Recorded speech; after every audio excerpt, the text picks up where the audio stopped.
आणि यानंतर थेट जाऊयात तर काँग्रेसचे प्रदेशाध्यक्ष हर्षवर्धन सपकाळ सध्या बोलतात। होऊ नाही, लवकर लोकप्रतिनिधींना कामाला लावणं, त्यांनी चार्ज घेणं, निवडणुका होणं, महानगरपालिकेने काम सुरू करणं, याच्यातही ते कसा अवरुद्ध त्यांनी व्यवस्था केली याचं एक उदाहरण आहे। तुर्तास या सर्व घटना आपण दीर्घकाळ बोलत आलो आहोत। भिवंडीच्या संदर्भामध्ये मला आपल्याला या ठिकाणी सांगायचं आहे की भिवंडीमध्ये काँग्रेस आणि निवडणुका या सर्व घटना आपण दीर्घकाळ बोलत आलो आहोत। भिवंडीच्या संदर्भामध्ये मला आपल्याला या ठिकाणी सांगायचं आहे की तिथे भिवंडीमध्ये काँग्रेस आम्ही सहभागावर निवडणुकीला सामोरं गेलो आणि निवडणुकांमध्ये भिवंडीच्या जनतेने सर्वात जास्त नगरसेवक हे काँग्रेस पक्षाचे निवडून दिले। एकूण 30 नगरसेवक हे आमचे निवडून आले। जो जादोई आकडा जो आहे तो एकूण 46चा आहे आणि 46 पासून म्हणजे 16 जागा ह्या आम्हाला कमी पडल्यात आणि त्या कमी पडलेल्या असताना स्वाभाविक स्वरूपामध्ये आघाडीचं राजकारण हे आम्ही स्वबळावर नसल्यामुळे त्या ठिकाणी करणं हे भारताच्या लोकशाहीला हे अनुसरून आहे आणि अनुरूप आहे आणि करिता आम्ही तिथे सेक्युलर फ्रंट हे भिवंडीमध्ये स्थापन केलं आणि या सेक्युलर फ्रंटमध्ये सर्वात आधी आमचे इंडिया अलायन्सचे पार्टनर, मयूचे जे पार्टनर आहेत ते तुतारीवर जे निवडणूक जे लढले, या 12 नगरसेवकांना आदरणीय खासदार बाळामामांच्या नेतृत्वात जे लढले त्यांचा समावेश या आमच्या फ्रंटमध्ये घेतला आणि आम्ही त्याला सेक्युलर फ्रंट जरी म्हणत असलो तरी कुठेतरी हा इंडिया अलायन्सचे आम्ही 2 पक्ष एकत्र आलो आणि आमची संख्या 42 झाली।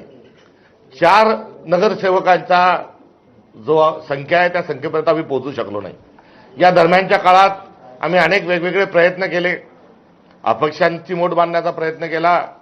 समाजवादी जनता दलाचे लोक होते त्यांनाही सोबत घेण्याचा प्रयत्न केला, मात्र कोंडी फुटत नव्हती आणि अशा परिस्थितीमध्ये काँग्रेस पक्षाने उमेदवारी अर्ज दाखल करत असताना, महापौर पदाचा अर्ज दाखल करत असताना काँग्रेस पक्षाने स्वतंत्र आमच्या उमेदवाराचा अर्ज आम्ही दाखल केला। इतरही उमेदवारांनी आपापले अर्ज त्यामध्ये दाखल केले आणि ही अशी एकंदरीत ही कोंडी असतानाच आणि वेगवेगळे काय प्रयत्न आहेत याकरता शरद पवार साहेबांचा राष्ट्रवादी आणि काँग्रेस हे एक संघ राहून आम्ही पुढे जात असतानाच एक प्रस्ताव वेगवेगळे जे आले त्या वेगवेगळ्या प्रस्तावामध्ये काँग्रेसने आम्ही कुठल्याही प्रकारची तडजोड न करता की आम्ही कुठल्याही पद्धतीने भारतीय जनता पक्षासोबत जाणार नाही, आम्ही कुठल्याही पद्धतीनं शिंदे शिवसेनेसोबत जाणार नाही, त्यांचा पाठिंबाही घेणार नाही, त्यांना पाठिंबा देणारे नाही। ही महाराष्ट्रभरातली महानगरपालिकातली जी भूमिका होती त्या भूमिकेवर आम्ही ठाम होतो। अनेक ठिकाणी वेगवेगळे प्रस्ताव आले, वेगवेगळ्या युती करण्याचा विषय आला, मात्र कुठेही काँग्रेस पक्षाने तडजोड केली नाही आणि ती तडजोड न करत असताना भिवंडीमध्ये काँग्रेसच्या नेतृत्वात काँग्रेस प्रणित हे सेक्युलर फ्रंट जे आहे या सेक्युलर फ्रंटमध्ये आम्ही चर्चेकरता तयार होतो। भारतीय जनता पक्षातून कोणी त्याग करून भारतीय जनता पक्षाच्या विचाराचा पक्ष सोडून पक्षाला सोडचिठ्ठी देऊन जर येत असेल तर आम्ही त्यांच्याशी चर्चेकरता तयार आहोत, ही देखील कुठेतरी भूमिका होती आणि जोपर्यंत भारतीय जनता पक्ष सोडत नाही किंवा येत नाही या अनुषंगाने आम्ही चर्चा करणार नाही। या भूमिकेला कुठेतरी 7 प्रतिसाद हा आम्हाला मिळाला आहे आणि नारायण चौधरी जे आहेत हे पहिले काँग्रेसचेच नगरसेवक होते आणि काँग्रेसचे नगरसेवक राहिले, दरम्यानच्या काळात अपक्षही नगरसेवक निवडून आले आणि या पहिल्याच निवडणुकीत ते भारतीय जनता पक्षाच्या वतीनं ते उभे होते आणि त्यांनी त्यांचा स्वतंत्र एक गट त्या ठिकाणून त्यांनी वेगळा केला आहे आणि त्यांनी काल आम्ही भारतीय जनता पक्षापासून फारकत घेत आहोत असं सांगत असताना सेक्युलर फ्रंटमध्ये त्यांचा समावेश करण्याच्या अनुषंगाने त्यांनी घेतलेली जी भूमिका आहे त्या भूमिकेचा मी स्वागत करतो। स्वागत या अर्थाने करतो की त्यांनी भारतीय जनता पक्षच सोडलेला नाही तर भारतीय जनता पक्षाचा विचाराचाही त्याग करून आता ते सेक्युलर फ्रंटमध्ये आलेले आहेत।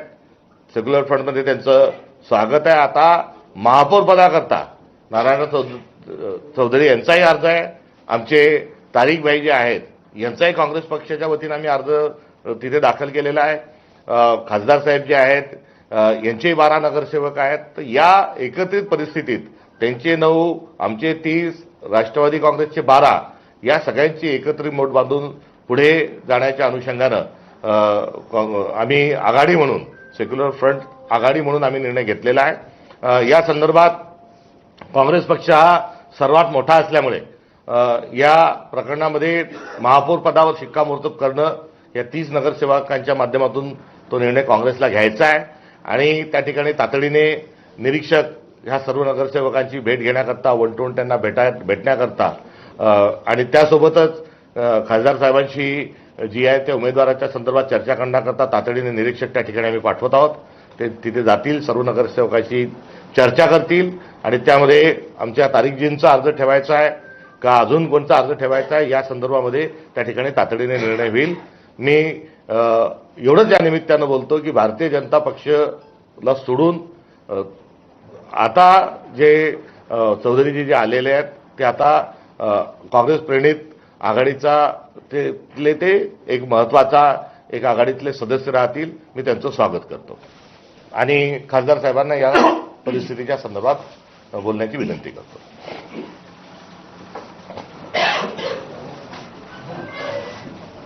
बोलू.